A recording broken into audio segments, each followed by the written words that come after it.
தாயை பிரிந்து தவித்த குட்டி யானையை வனத்துறையினர் தாயிடம் சேர்த்து வைத்த சம்பவம் அரங்கேறியுள்ளது.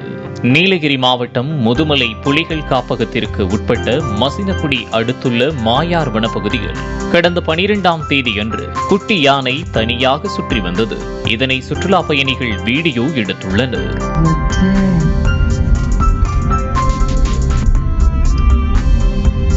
குட்டி யானை தன் தாயை பிரிந்த நிலையில் பிளிறியபடி அங்கும் இங்கும் சுற்றித் திரிந்துள்ளது.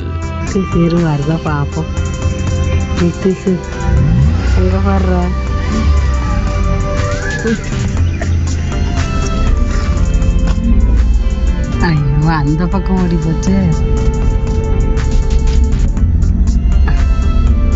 இதனை அறிந்த வனத்துறையினர் ட்ரோன் மூலமாக தாயை தேடும் பணியில் தீவிரமாக ஈடுபட்டனர். 26 மணி நேர போராட்டத்திற்கு பிறகு வனத்துறையினர் தாய் யானையை கண்டுபிடித்து குட்டி யானையோடு சேர்த்து வைத்துள்ளனர். குட்டி யானை தனது தாயோடு ஆனந்தமாக செல்லும் காட்சிகள் காண்போரை மகிழ்ச்சியடைய செய்துள்ளது. இந்நிலையில் தாயும் குட்டி யானையும் செல்லும் புகைப்படங்கள் தற்போது வைரலாக பரவி வருகின்றன.